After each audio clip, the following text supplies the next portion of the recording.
우리에게 은혜 주실 것을 기대합니다. 이번 주에 읽었던 책 중에 이제 읽기 시작했습니다. 이제 바이런 얀이라고 하는 목사님의 이제 자기 목소리로 설교하라라는 책을 읽기 시작했습니다. 설교에 관심이 있으니까 어떻게 하면 더 잘 설교할 수 있는가, 이제 목사들을 위한 책이죠. 이런 식으로 말씀을 성도들에게 전해야 된다라는 취지의 책입니다. 책을 읽으면서 초반부에 이런 구절이 있는 것을 보고 제가 많은 도전을 받았습니다. 제가 한 부분만 읽어드릴게요. 많은 이야기가 나온 뒤에, 그러려면 설교자가 투명해야 한다. 진실함은 아주 중요하다. 그러나 이보다 더 중요한 것은 진실하게 설교자 자신을 잘 전달하는 것이다. 당신이 아는 진리가 당신의 삶을 바꿔놓았다는 사실을 전달하는 진실함이다. 어떤 말씀인지 와 닿으시나요? 쉽게 말하면 이런 겁니다.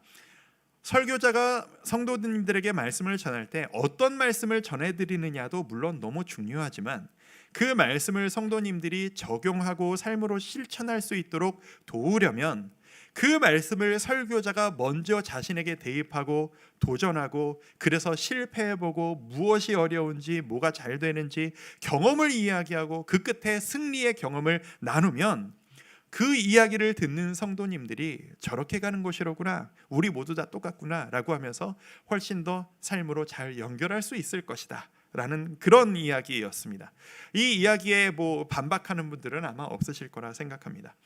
이 구절을 읽고 제가 한 주간 싸웠던 제 내면의 고민, 제가 스스로 영적으로 싸웠던 그 고민을 솔직하게 성도님들과 나누는 게 도움이 될 수 있겠구나 라는 생각이 들어서 오늘 기쁘게 이 말씀을 준비를 좀 했습니다. 여러분이 바라보고 계신 정진영 목사라고 하는 이 담임 목사 속에는 도대체 무슨 생각이 들어있나, 어떤 생각으로 매주 여러분 앞에 서서 말씀을 전하고 있나, 그 이야기를 가끔씩은 좀 나눌 필요가 있겠다라는 생각이 들었단 말이죠. 도대체 무슨 얘기를 하려고 그러느냐, 이제 지난주 설교 얘기를 좀 하려고 합니다. 지난주에도 얼핏 이야기를 했었는데 지난주 설교가 그렇게 어려웠습니다. 소위 목사들끼리 하는 말로 죽을 썼다고 합니다. 여러분은 어떻게 들으셨는지와 상관없습니다. 제가 스스로 그랬었다는 얘기입니다. 제가 스스로 말씀을 전하면서 이건 아닌데, 이거 이렇게 가면 안 되는데 라고 할 정도로 정말 힘들게 말씀을 전했어요. 이게 왜 그랬냐에 대한 이유를 대자라고 하면은 수많은 이유를 댈 수 있겠습니다. 이런 상황이 있었고, 이런 과정이 있었고, 무슨 이런 것들을 바라봤고, 여러 핑계를 댈 수 있겠으나, 정말 솔직히 가장 중요한 이유가 뭐였냐 하면, 그 설교를 준비했던 한 주간의 삶의 제 마음이, 제 감정이 불안과 초조함으로 쫓겼기 때문이라는 것을 부인할 수가 없었습니다. 이 강대상이라고 하는 이 자리가 정말 정직한 자리예요. 남들은 속여도 저 자신을 속일 수가 없어요. 일주일의 삶이 초조함과 계산과 불안으로 제가 완전 가득 차 있으니까, 원고가 아무리 잘 준비되어 있다 할지라도 이걸 전하는 저의 모습이 초조함으로 쫓기고, 그래서 불안하게 전달이 막 되고 있는 걸 설교하면서도 제가 스스로 느낀다는 거예요. 그러니까 너무 어려웠습니다. 지지난주, 그러니까 이제 오늘 설교를 준비한 지난 한 주가 아닌 지난주 설교를 준비한 지지난주 한 주를 얘기하는 겁니다. 그 지지난 한 주 동안, 그 설교를 준비하는 일주일 동안 저 담임 목사실에 혼자 앉아서 있는 저에게 온갖 두려움과 걱정과 근심이 저를 일주일 동안 휘감고 저를 이렇게 짓눌렀었습니다. 그 두려움이 좀 생각보다 커서 그걸 잊으려고 꽤 많은 다른 짓을 했고, 사실 이거 머리를 비우려고 유튜브도 뒤적거리고 이것도 보고 저것도 보고, 안 보던 것도 많이 뒤져봤고, 야구 개척 이후로 야구를 거의 안 봤는데, 제가 이렇게 응원하는 팀이 요즘 좀 승률이 좋더라고요. 그래서 안 보던 야구도 조금 막 뒤져보고, 그리고 이게 나만 이런 건가, 다 이런 건가 싶어서 다른 목사님들한테 전화해서 어떻게 살고 있냐, 나만 그러냐, 너도 그렇구나, 서로 막 이렇게 막 얘기도 하고 많은 이야기를 하고 위로를 받으면서 그렇게 일주일을 보냈습니다. 해결이 안 되는 거예요. 이게 개척 전에 이미 다 해결했던 이야기였거든요. 이게 여러분한테도 제가 선포했던 적이 있었어요. 두려움 모두 내려놓고, 소유권 주님께 모두 내려놓고, 담임 목회를 잘할 수 있을 것인가 걱정 모두 다 내려놓고 교회를 시작합니다. 근데 그 감정이 다시 저에게 일주일간 밀려온 거죠. 설교를 마치고 온갖 자괴감이 저를 눌러서 진짜 힘들었습니다. 이제 제가 알아요. 이제 이런 얘기를 하면 아니 도대체 무슨 소리냐, 나는 은혜를 받았는데 라고 하신 성도님들 분명히 계실 겁니다. 그럴 수 있습니다. 제가 부족했더라도 여러분들이 은혜 받으신다는 건 당연합니다. 왜냐하면 은혜는 제가 여러분에게 끼치는 게 아니라 저를 통해서 하나님이 여러분에게 주시는 거니까요. 은혜는 성령님이 여러분 마음속에 직접 주시는 거고 저는 전달자이기 뿐이기 때문에 제가 아무리 죽을 쓰고 제가 아무리 부족했더라도 하나님은 여러분에게 은혜를 끼치셨을 겁니다. 그리고 지난주에 정말 눈물 많이 흘리시면서 기도하시는 성도님들 제가 이 자리에서 많이 뵀습니다. 그런데 저는 힘들다, 그랬었다, 이런 이야기입니다. 자, 왜 이렇게밖에 설교를 못하지? 왜 이렇게밖에 준비를 못했지? 힘들었고 정말 자기 설교 자기 듣기가 되게 힘들거든요. 다시 듣고 영상까지 보면서 표정이 왜 저래? 왜 저렇게 매가리가 없어? 왜 자꾸 했던 얘기를 또 해? 분명히 제가 설교할 때마다 원고 농담같이 불리는 모든 토식까지 실수 안 하고 다 쓰고 연습 다 하고 막 외우고 그러고 올라오거든요. 근데 왜 저렇게 중언부언해? 막 힘든 시간을 보냈습니다. 그리고 그 과정 끝에 지금 저에게 필요한 것이 무엇인가를 제가 찾았습니다. 그게 뭐냐? 바로 평안이라고 하는 것이었습니다. 아까 읽어드렸던 오늘 본문 요한복음 14장 27절 제가 한번 읽어드립니다. 자, 평안을 너에게 끼치노니 곧 나의 평안을 너희에게 주노라. 내가 너희에게 주는 것은 세상이 주는 것과 같지 아니하니라.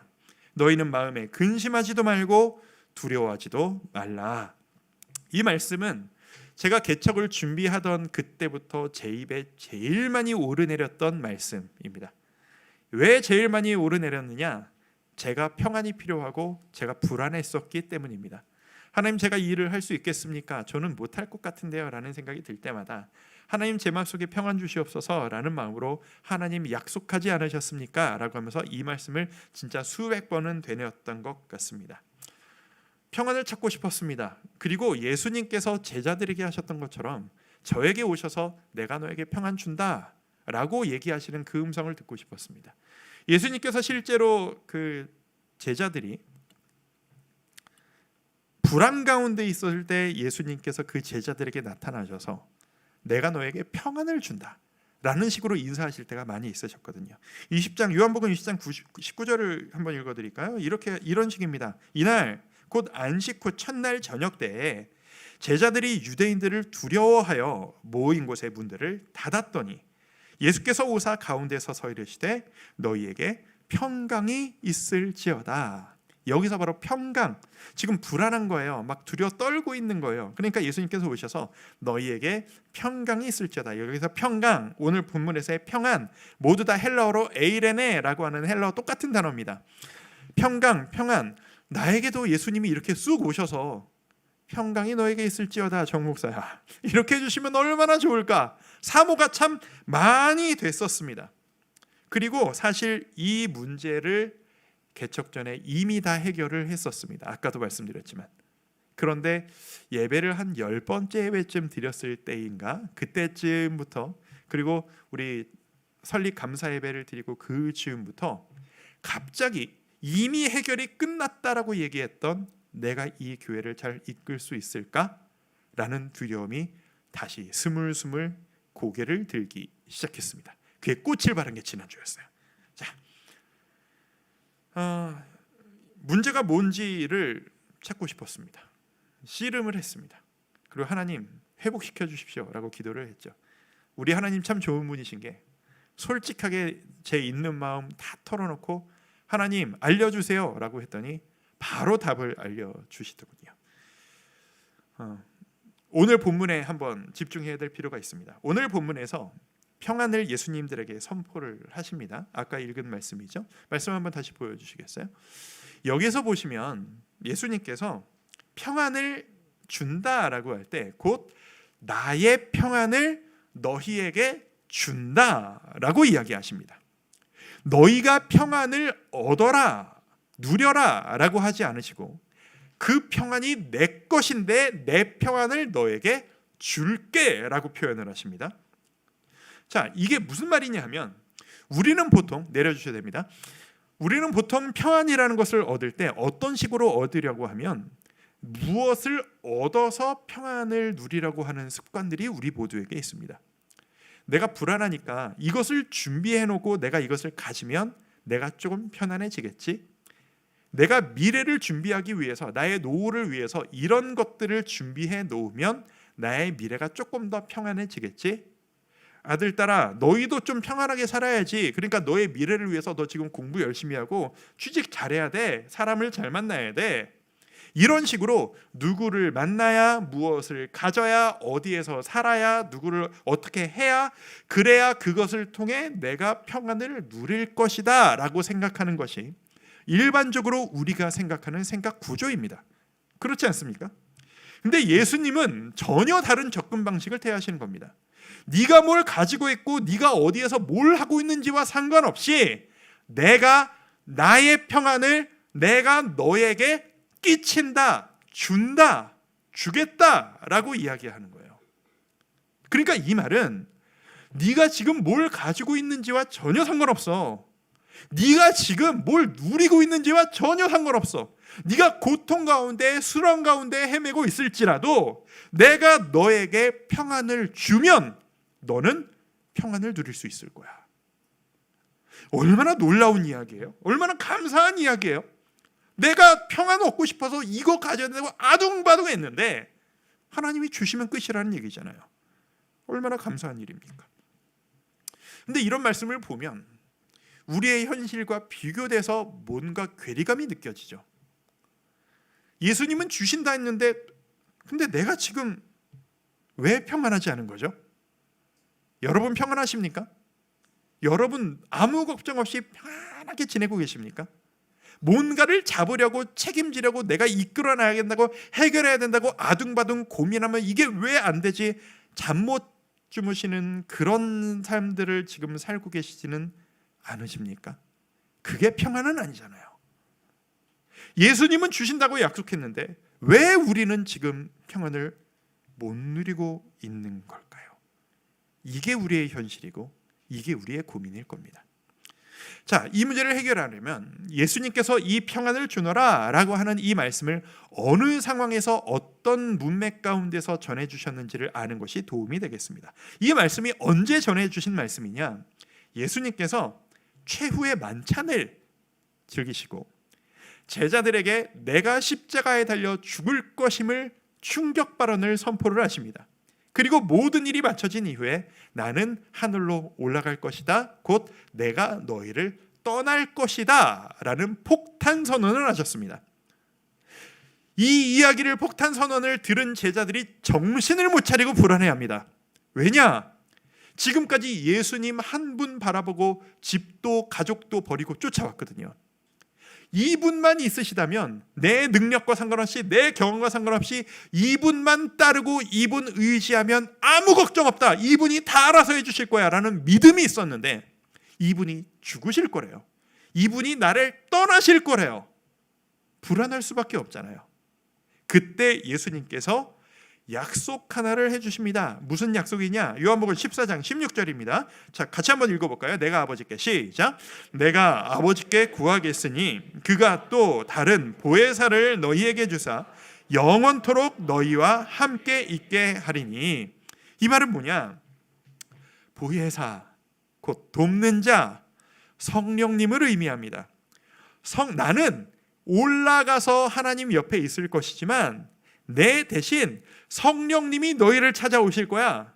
나는 지금 육신을 입고 있기 때문에 이쪽에 함께 있으면 저쪽 사람은 나와 함께 있을 수 없고 너희가 항상 24시간 나와 함께 있을 수 없었지만 그 성령님은 너희 모두에게 한 명 한 명을 찾아오셔서 너희 마음속에 임재하시고 너희를 절대 떠나지 않으실 거야. 그러니 너희는 지금 나와 함께 있는 것보다 하나님과 더 밀착되게 한순간도 빠짐없이 주님과 함께 할 수 있을 거란다.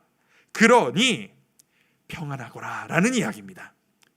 정리하면 내가 너희를 더 떠나지 않고 완벽하게 너희와 함께 있을 것이니 성령님께서 너희를 떠나지 않고 함께 하실 것이니 걱정하지 말아라. 그분께 맡겨라. 그분이 계시니 너는 평안하여라 라는 이야기인 겁니다. 그러니까 이 말은 조금 더 해석해 보면 우리가 성령 충만할수록 우리가 더 평안해질 수 있다라는 이야기가 됩니다. 한 번 더, 우리가 성령 충만을 더 깊이 누리면 누릴수록 우리가 평안을 조금 더 깊이 많이 누릴 수 있을 것이라는 이야기라는 겁니다. 설교자 입장에서는 담임 목사의 가정 이야기가 계속 오픈이 될 수밖에 없습니다. 우리 가족 얘기를 잠깐 또 이게 어느 정도 해결이 된 것 같아서 이제 좀 여러분과 나누려고 합니다. 이제 아들 얘기를 몇 번 했는데 딸 얘기를 한번 해보도록 하겠습니다. 첫째 딸이 중학생이고 둘째 딸이 7살입니다. 둘째 딸이 이제 최근에 그 불안 증세가 약간 드러났던 적이 있어요. 이제 분리불안 같은 게 드러났던 적이 있어요. 왜 그러냐? 이제 개척의 후유증입니다. 개척의 후유증이에요. 제 딸이 원래 어떤 캐릭터냐면 그 왜 도도한 어린 여자애 있잖아요. 이런 캐릭터 이제 어릴 때부터 지 이뻐하는 사람한테 막 튕기고 막 이런 애 있잖아요. 이랬어요. 지 아빠가 지를 얼마나 이뻐하는 줄 아니까 아빠가 다가오면 일부러 튕기고 도망가고 막 이렇게 막 이런 애였어요. 그래서 막 이쁨 받는 법을 아는 거죠. 이렇게 밀당을 했어요. 어릴 때부터. 근데 도도했던 애였는데 이제 그렇게 자기를 이뻐하고 막 죽고 못 살았던 아빠가 어느 날 갑자기 집에서 사라진 거예요. 아빠를 볼 수가 없는 거죠. 주일날 교회 와야 자기 예배 드리기 전에 보면 거기서 아빠를 보고 뭐 이런 일상이 시작이 된 겁니다. 그리고 엄마도 덩달아서 사역을 하겠다고, 전도사 사역을 한다고 일주일 내내 컴퓨터를 붙잡고 딴 사람하고 전화를 하고 이렇게 일주일 내내 그러고 앉아있고, 주말에도 엄마를 따라와서 교회 와도 엄마는 하루 종일 일하는데 옆에서 혼자서 뒹굴뒹굴 하면서 혼자 이렇게 거의 반방치돼 있다시피 그렇게 시간을 한 2달 정도 보내다 보니까 이 아이가 어느 날 아빠를 보는데 튕기던 아빠한테 들러붙기 시작하는 거예요. 제 눈치를 보기 시작하더라고요. 애가 변하는 걸 느꼈어요. 그리고 엄마에게 불안해하니까 엄마랑 떨어진다라는 낌새가 보이는 순간 극도로 불안해하더라고요. 밥을 먹다가 유치원 가면 엄마가 인사하고 데리러 올게, 엄마랑 떨어진다는 말만 들어도 갑자기 혼자 줄줄줄줄 울기를 시작하는 거예요. 유치원에서 무슨 찬양을 하는데 엄마 뭐 이 얘기가 나오면 혼자 막 펑펑 울어서 참석을 못 하는 거예요. 얘기를 듣는데 마음이 너무 아픈 거예요. 그러니까 엄마 나랑 같이 있어 달라고 한시도 떨어지기를 힘들어하는 거예요. 그리고 엄마가 있다는 걸 보여줘야 안심을 하는 겁니다. 걱정하지 마십시오. 지금 많이 해결을 했습니다. 많이 회복을 했고요. 이렇게 이런저런 막 노력들을 많이 했습니다. 그 결과 지금 저희 딸은 완전 담임 목사실 프리패스입니다. 아무 때나 와가지고 어저께도 설교 준비하고 있는데 아빠 무릎에 올라 걸터 앉아 있고 뭐 사달라 하고 뭐 그렇게 많이 회복을 했어요. 근데 이 딸 얘기를 하는 게 제 목적이 아니고, 그 딸이 엄마랑 떨어지니까 불안해서 어쩔 줄 아는 모습을 보니까 내가 하나님 앞에서 이 모습이었나? 우리가 하나님 앞에서 이래서 불안해하고 평안을 못 누리는 건가? 라는 것들을 깨닫게 되더라고요. 내가 지금 혼자라고 생각했나? 우리가 내 힘으로 내 인생 살아가야 한다고, 내가 지금 혼자 얼마나 잘하는지를 결과를 하나님한테 보여드려야 한다고, 나는 지금 내 힘으로 서야 한다고 착각하고 있었나? 라고 하는 깨달음이 들기 시작하는 겁니다. 여러분 어떠세요? 여러분 매 순간마다 하나님 함께 계시고 주님이 나를 책임져 주신다는 생각으로 살아가고 계세요? 아니면 때때로 내 눈에 보이지 않는 하나님, 그 하나님을 실명시켜 드리지 않기 위해서 혼자 열심히 노력하며 열심히 신앙생활하는 그런 신앙생활하고 계세요? 저는 후자일 때가 있었던 거예요. 스스로 점검해 보니까 모든 인생의 무게, 내가 해야 할 일, 이 교회에 대한 목회, 어떻게 나아가야 할까? 내가 잘해야 하는데 나는 능력이 없는데 나 이거 어떻게 해야 되나라는 계산을 제가 하고 앉아있더라고요. 왜? 하나님이 아니라 내 힘으로 해야 한다는 나 혼자라는 생각 때문에. 이 자리에 앉아 계신 가장 여러분, 여러분이 가정을 책임지셔야 된다는 부담감 때문에 부담스러우십니까? 이 자리에 계신 어머니 여러분, 여러분의 자녀를 잘 도와주셔야 하는데 내 뜻대로 안 된다라는 생각 때문에 불안해하고 힘들어하고 계십니까? 그게 여러분이 해내셔야 하는 여러분의 의무이자 여러분 혼자만의 책임으로 생각하고 계셨던 건 아니십니까? 말로는 함께 계신다라고 얘기하면서 정작 나의 노력은 내가 해내야만 하는 일일 것처럼 그렇게 짊어지고 계신 것은 아니셨나? 라는 말씀을 드리고 싶은 겁니다. 성경이 말씀하십니다. 여러분은 지금 혼자가 아니세요. 지금 주님이 이렇게 우리에게 말씀하세요. 요한복음 14장 18절입니다. 내가 너희를 고아와 같이 버려두지 아니하고 너희에게로 오리라. 내가 너 혼자 두지 않을 거야. 내가 너를 너 혼자 알아서 네가 네 힘으로 살아내야지 이렇게 방치해 놓지 않을 거야. 내가 너와 함께 있을 거야. 이렇게 말씀하시는 주님이신데 내가 뭔가를 보여줘야 돼. 이 분담감 괜히 가지고 계셨던 것은 아닌가 말입니다. 주님이 여러분과 함께 계세요. 여러분의 마음속에 이미 자리 잡고 계세요. 근데 문제는 뭐냐면 주님이 이미 계시는데 내가 성령 충만하지 못할수록 주님이 이미 내 속에 계시고 한순간도 빠짐없이 나를 떠난 적이 없으셨다라는 것을 내가 자꾸 잊게 돼요. 내가 혼자라고 자꾸 생각하게 돼요. 그러니 평안이 떨어지는 거죠. 중간 정리 한번 합니다. 중간 정리. 자, 성령 충만할수록 우리는 조금 더 평안해질 수 있습니다. 내가 지금 평안하지 못하고 불안하고 내가 뭔가를 해야 되는데 라고 불안하시다면 나는 지금 성령 충만을 은혜를 조금 더 누려야 할 필요가 있습니다. 증거를 하나 드릴까요?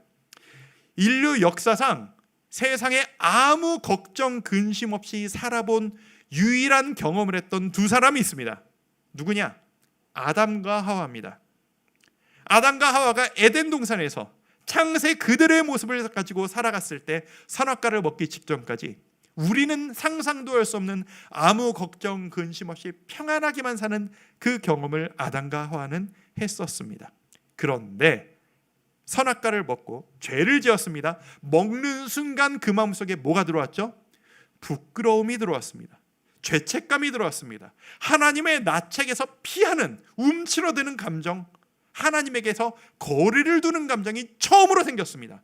그 이후로 그 후손인 우리 모든 인류는 완벽한 평안이라는 것을 단 한순간도 누려본 적이 없습니다. 여러분, 우리의 마음은 용량은 한계가 있어요. 근데 여기에 죄가 들어오고 걱정이 들어오고 내 마음속에 자리를 많이 차지할수록 은혜가 밀려나요. 평안이 밀려나가요. 우리가 평안할 수 있는 유일한 방법은 내 마음속을 하나님의 임재에 대한 확신으로 가득 채우는 것, 그것밖에 없어요. 자, 좋아요. 알았다 이거죠. 성령 충만해야 된다는 걸 알았어요. 그럼 문제는 이거죠. 어떻게 성령 충만하느냐 이거죠. 그렇죠? 나 예배도 열심히 드리고 나 기도도 한다고 하고 예배 안 빠지고 매일 성경도 읽고 봉사도 열심히 한다. 최선을 다해서 몸이 소진하도록 봉사한다. 근데 왜 나는 걱정이 가득하냐? 왜 나는 여전히 평안하지 못하냐? 이럴 수 있지 않습니까? 이게 우리의 삶이지 않습니까? 제가 이 문제를 해결하기 위해 이번 주에 애썼던 두 가지를 여러분과 나누려고 합니다. 사실 2+1입니다. 세 가지였는데 이 나머지 하나는 너무 큰 이야기여서 나중에 따로 한번 나눌 기회가 있을 거고요. 두 가지 2+1으로 한번 나눠보려고 합니다. 평안, 곧 성령 충만을 누리기 위한 우리가 해야 할 노력. 첫 번째입니다. 매일 일정 분량 이상이 포인트입니다. 매일 일정 분량 이상 채워져야 하는 말씀과 기도의 은혜가 우리에게 필요하다는 겁니다. 일정 분량 이상 있어야 성령 충만을 유지할 수 있다는 거죠. 자, 이게 무슨 말이냐면 제가 지지난주 한 주 동안 그렇게 불안했었다고 말씀을 드렸잖아요. 온갖 계산이 막 들더라고요. 내가 능력이 있나? 할 수 있나? 잘 되고 있나? 뭐 출석이 어떻게 되고 있나? 뭔가 안 하던 계산도 막 하고 막 그러더라고요. 근데 아까도 좀 자꾸 하는 얘기를 자꾸 하는 것 같은데 개척 전에 이미 다 해결을 했었거든요. 근데 이게 왜 다시 올라왔지? 스스로 점검을 했습니다. 지난 한 주간 저 스스로의 목회와 삶과 사생활과 모든 거에 대한 총체적인 그 점검을 했어요. 그래서 뭐 나의 영적인 생활이 어땠고, 몇 시에 자서 몇 시에 일어나고, 교회에 머무는 시간은 얼만큼이고, 체력 관리를 어떻게 하고, 살은 얼마나 쪘고, 제가 살이 엄청나게 쪘어요. 이게 체력 관리를 좀 해야 된다는 생각이지 막 걷기를 막 이번 주에 시작을 했는데, 모든 것들을 점검하다가 원인 하나를 찾았어요. 실마리 하나를 찾았어요. 진짜 웃긴 실마리 하나를 찾았어요. 그게 뭔지 아세요? 자, 매일주와 함께 제가 개척 이후에 2달 가까이 매일 10분씩 여러분과 말씀을 나누는 걸 하루에 하나씩 찍어가지고 매일 업로드를 했었거든요. 그 시간이 너무 즐겁고 행복하고 말씀의 은혜를 저 스스로 느끼는 시간이었는데, 2달 정도를 하면서 제가 체력이 붙이는 거예요. 은혜는 너무 있는데 진짜 이게 생각 이상보다 긴장도를 끊이지 않고 매일매일을 돌아가야 된다는 게 은근히 스트레스가 꽤 돼서, 육신적으로 스트레스가 돼서 몸이 완전 바닥을 치는 시점이 한 번 있었어요. 그래서 제가 목사님들, 우리 부목사님들 말씀 잘 전하니까 우리 이틀씩 돌아가면서 하자. 일주일에 6일 하던 거 제가 이틀로 딱 줄였거든요. 너무 편한 거예요. 몸이 너무 좋은 거예요. 그 주부터였어요. 제 마음속에 불안이 시작된 게, 진짜 기가 막히게 말씀 전하는 분량이 이틀로 줄면서 제 계산해 보니까 진짜로 딱 그때부터더라고요. 자, 제가 그때 6일 설교 하루에 10분씩 하고 수요 예배하고 주일 예배 했으니까 총 일주일에 8편씩 설교를 준비를 했었잖아요. 8편이 3편, 하나 둘 셋 4편으로 줄었단 말이에요. 그랬다고 해서 제가 매일 말씀 묵상을 안 했을까요? 저 매일 했어요. 저 그런 목사 아니에요. 여러분하고 똑같이 매일 성경 다 읽었고, 진짜 매일 깊이 있는 묵상을 했고, 매일매일 하나님 앞에 올바로 서기에 매일 성실하게 노력했어요. 그런데 설교를 전하는 만큼의 치열함은 사실 아니었어요. 살짝 수위가 내려왔어요. 그게 영향을 줬더라고요. 이게 마치 뭐와 똑같냐 하면,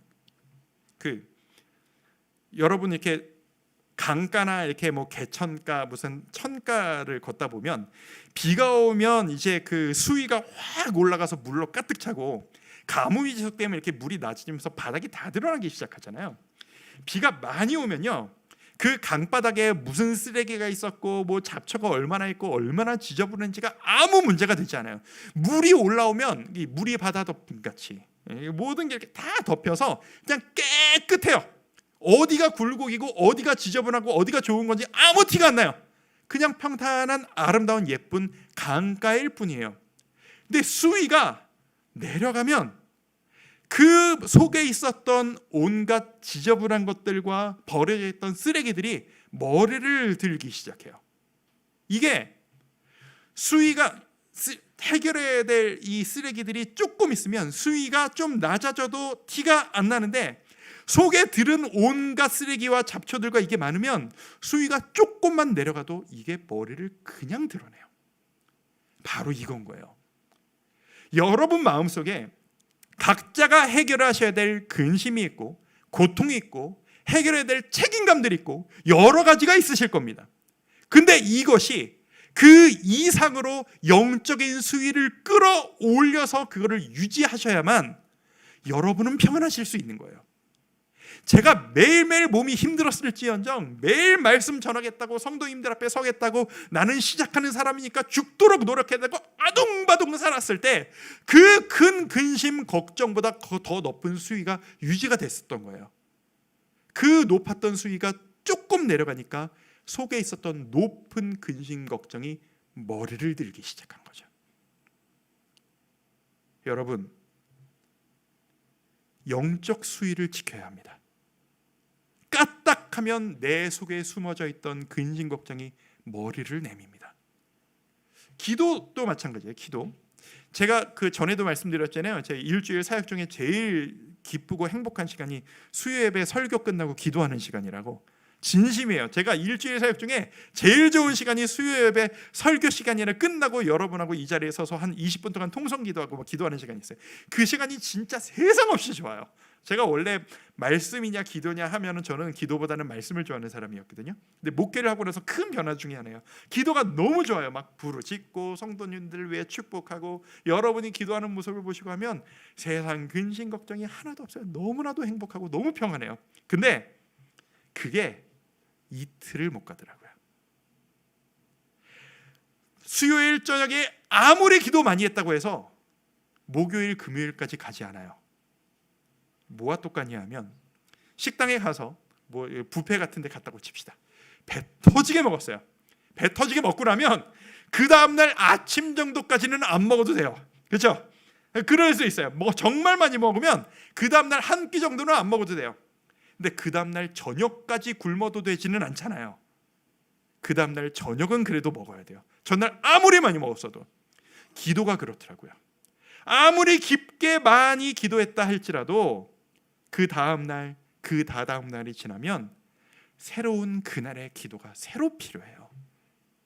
그제서야 제가 이 말씀이 실감이 나는 거예요. 데살로니가전서 5장 16절 17절 항상 기뻐하라, 쉬지 말고 기도하라, 범사에 감사하라. 이 중에서 두 번째 17절 쉬지 말고 기도하라. 17절 좀 보여주실래요? 쉬지 말고 기도하라. 제가 예전에 쉬지 말고 기도하라고 왜 쉬지 말고 기도하시래? 이게 너 내 앞에서 떠나지 말고 꼼짝 말고 계속 기도해. 내가 감시할 거야. 이런 의미인 줄 알았는데 이번에 알았어요. 쉬지 말고 기도하라라는 이야기는 너 나랑 쉬지 말고 이야기하면서 살자. 너 나에게 계속 내가 너에게 계속 힘내라. 너 이겨낼 수 있어. 내가 너와 함께 있어. 계속 얘기해 줄 거거든. 그 이야기 계속 들으면서 너 좀 힘내라.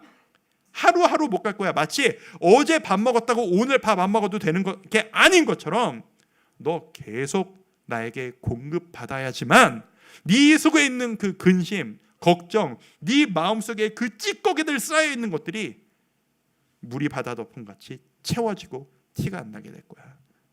이거라는 걸. 이 단어를 기억합시다. 영적 수위를 유지합시다. 내가 책임이 크다면 그 책임보다 큰 수위를 유지합시다. 그게 우리를 살려줄 것이고 그게 우리에게 평안을 주실 것이라고 저는 믿습니다. 두 번째입니다. 내 것이 아니다 라는 인식 전환입니다. 내 것이 아니다. 내가 가진 내 삶의 모든 것이 주님의 것이다 라고 하는 선포입니다. 제가 근심 걱정을 개척 전에 해결했었다고 했잖아요. 자꾸 얘기를 하네요. 그때 해결했을 때 제가 해결할 수 있었던 커다란 선포의 계기가 바로 이거였습니다. 내 거 아니야. 이 교회는 내 거 아니야 라고 하는 선포.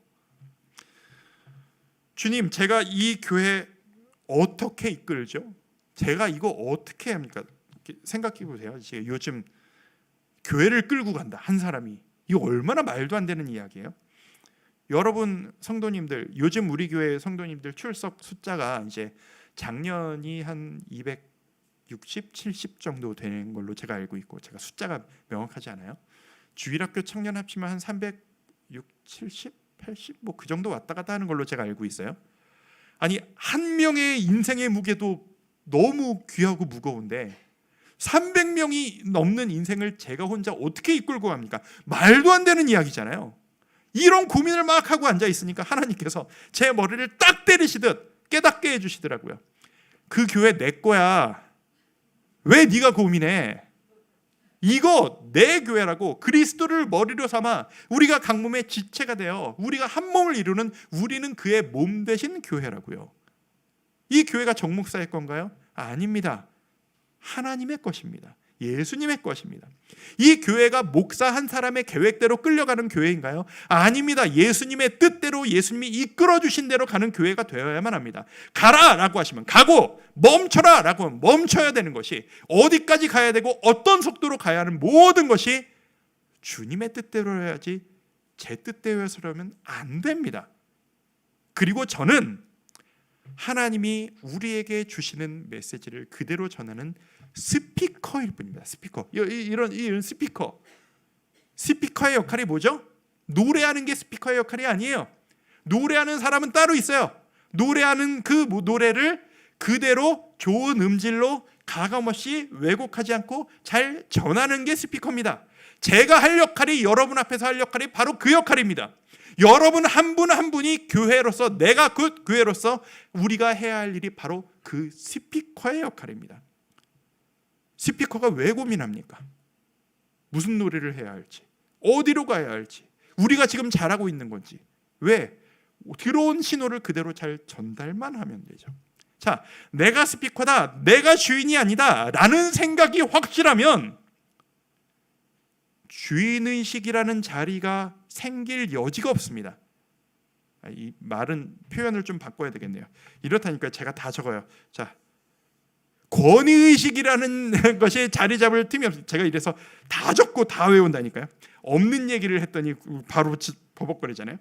권위의식, 이건 내 교회야, 내가 해온 게 있는데 내 말을 들어야지, 이런 식의 권위의식 어떻게 있을 수 있습니까? 우리는 스피커일 뿐인데, 내가 해놓은 게 있는데, 내가 섬겨서 만들어 놓은 건데 그게 어디 있습니까? 이 모든 것의 주인이 내가 아니라 주님이신데. 그렇게 되니까 이거 내가 잘해야 하는데 라는 부담감도 자리가 사라져버리는 겁니다. 잘 해내야만 하는데 나 이거 어떻게 평가받을지 두려운데 라는 그 근심도 사라져버리는 겁니다. 제가 그 사업장 신방, 이렇게 개업하시는 분들 신방 가서 종종 듣는 얘기가 있습니다. 직원은 편해요. 사장님이 근심이 많아요. 그렇죠? 월급 받는 직원은 세상 편해요. 일이 없으면 직원은 더 편해요. 근데 사장님은 근심 걱정이 가득하고 잠을 못 주무세요. 근데 만약에 직원이 사장님이 해야 될 고민을 하고 앉아 있으면 그거를 책임의식이라고 하지 않습니다. 월권이라고 그래요. 왜 네가 그 고민을 하고 앉아 있냐? 내 가게인데, 내 기업인데. 마찬가지입니다. 여러분의 인생 여러분 거라고 생각하십니까? 아닙니다. 이 세상은, 내 인생은 나의 것이다, 내가 원하는 것, 내 내면의 목소리를 듣고 내가 원하는 것을 해라 라고 이야기하지만 그건 거짓말입니다. 성경은 우리에게 이야기합니다. 네 인생은 하나님의 것이다. 네 인생은 하나님의 뜻대로 살아갈 때만이 가장 행복할 수 있다. 너의 가정 하나님의 것이다. 네 자녀 하나님의 것이다. 네 뜻대로 절대 못 만든다. 너의 미래 네 뜻대로 못 만든다. 왜? 그거 내 거거든. 네가 나에게 맡기고, 왜 네가 걱정하니? 내 건데. 왜 월권하니? 내가 이끌어 줄 거야. 나에게 맡겨. 그런데 그 앞에서 이걸 내가 어떻게 하지? 내가 어떻게 책임지지? 내 미래를 어떻게 준비해야 되지? 아둥바둥하고 앉아 있으니 하나님도 애가 타시고 우리도 잠을 못 자고 이렇게 되는 것 아니겠습니까? 제가 유지해야 될 이 은혜의 감동의 수위가 낮아지니 계산을 하기 시작하고, 계산을 하니, 죄송합니다, 성도님들은 지난주에도 은혜 받으시고 힘내셨다고 감사하다고 하시는데 목사는 계산하고 앉아있고, 이게 뭐같이 느껴졌냐면, 제 모습이 뭐같이 느껴지냐면, 다윗이 왕권 잘 유지하다가 인구조사한 적이 있어요. 내 힘이 얼마나 되나 보자. 인구조사했다가 하나님한테 크게 한 대 맞은 적이 있거든요. 그 모습 같은 거예요. 여러분의 인생 하나님께 맡기시기를 바랍니다. 하나님이 책임지실 겁니다. 여러분이 애쓰실 필요 없습니다. 진짜 재밌는 게 뭔지 아세요? 주인이 하나님이심을 알고 주님께 맡겨드리면 우리가 더 자유하게, 더 열심히 살 수 있어요. 하나님이 맡기셨으니까 나는 그냥 뒷짐지고 놀고 있으면 되겠네요는 잘못된 해석이에요. 우리는 성실한 종이어야 해요. 하나님이 시키신 그 일을 아무 결과에 대한 부담 없이 성실하게 사는 착하고 충성된 종이 되는 것, 그게 우리의 자유함이라는 겁니다. 빌립보서 4장 6절에서 7절 읽어드립니다. 아무것도 염려하지 말고 다만 모든 일에 기도와 간구로 너희 구할 것을 감사함으로 하나님께 아뢰라. 그리하면 모든 지각에 뛰어난 하나님의 평강이, 에이렌의 평강이 그리스도 예수 안에서 너희 마음과 생각을 지키시리라. 불안하십니까? 기도의 자리로 나오십시오. 주님, 내가 주님께 내 모든 건 맡깁니다. 주께서 책임져 주십시오. 선포하며 기도하십시오. 하나님이 여러분을 평안으로 이끌어 주시리라 믿습니다. 세 번째는 제목만 읽어드립니다. 이 세상이 전부가 아니다 라고 하는 확신입니다. 이 세상은 길어야 100년뿐인 이 세상이 전부가 아니라 이 세상 이후에 우리에게 본 게임이 시작된다 라고 하는 영원한 천국에 대한 확신, 이것이 우리를 살아있게 합니다. 이것을 종말론적인 신앙이라고 합니다. 이 영원한 하늘나라에 대한 개념이 우리에게 가득하게 담겨 있으면 길어야 100년뿐인 인생, 그 100년이 남들과 불공평하게 고난과 고통으로만 가득한 인생이라 할지라도 우리는 불공평하다 얘기하지 않을 수 있습니다. 이 주제는 제가 언젠가 이 주제로 단독으로 잡아서 하나님 나라 천국에 대한 이야기를 여러분과 나누기를 약속드립니다. 자, 말씀 마무리합니다. 평안이 필요하십니까? 불안하십니까? 여러분, 성령 충만하셔야 합니다. 여러분의 마음속에 이미 주님이 들어와 계시다는 것을 여러분이 누리셔야 합니다. 그것을 누리시기 위해서 맡기셔야 합니다. 인정하셔야 합니다. 내 인생은 나의 것이 아니라 하나님의 것이라는 걸, 내 가정도 하나님의 것이라는 걸, 내 자녀도 하나님의 것이라는 걸, 내 미래는 하나님께서 책임지실 것이라는 걸, 그 자유함을 누리십시오. 맡기십시오. 이 맡기는 것은 하나님이 해주시는 거 아닙니다. 하나님이 이미 맡겨라 라고 하셨어요. 하셨으면 맡기는 것은 내가 할 몫입니다. 믿어라 하셨으면 믿는 것은 내가 할 일이고요. 맡겨라 하셨으면 맡기는 것은 내 몫입니다. 맡기게 해 주시옵소서는 잘못된 요청이에요. 맡겨라 하셨는데 맡기게 해 주십시오 하면 어떻게 해요? 내가 맡겨야죠. 그게 바로 기도고, 그게 바로 찬양이고, 그게 바로 선포임을 믿습니다. 마지막으로 요한복음 16장 33절 같이 한번 읽고 우리 말씀 마무리하도록 하겠습니다. 같이 읽습니다. 시작. 이것을 너희에게 이르는 것은 너희로 내 안에서 평안을 누리게 하려 함이라. 세상에서는 너희가 환난을 당하나 담대하라, 내가 세상을 이기었노라. 아멘. 이 평안이 여러분들에게 있으시기를 축복합니다. 세상을 이기는 믿음, 세상을 극복하는 평안, 이미 여러분과 하나님이 함께 계시기에 그것을 느끼며 승리하시는 여러분의 인생 되시기를 주님의 이름으로 축원드립니다. 우리 그런 마음으로 좀 찬양하고 선포하며 나아갈까요? 우리 이 가사의 고백처럼 아무것도 두려워 말라라는 찬양이 있습니다. 아무것도 두려워 말라, 주 나의 하나님이 지켜주시네. 놀라지 마라, 겁내지 마라, 주님 나를 지켜주시네. 찬양의 능력이 뭡니까? 이 가사를 내 입으로 선포하면서 나는 이렇게 마음 먹을 것이다, 나는 이렇게 될 것이다. 우리 마음 먹으면서 우리 찬양 함께 하나님께 올려드리도록 하겠습니다. 함께 찬양합니다. 아무것도 두려워 말라,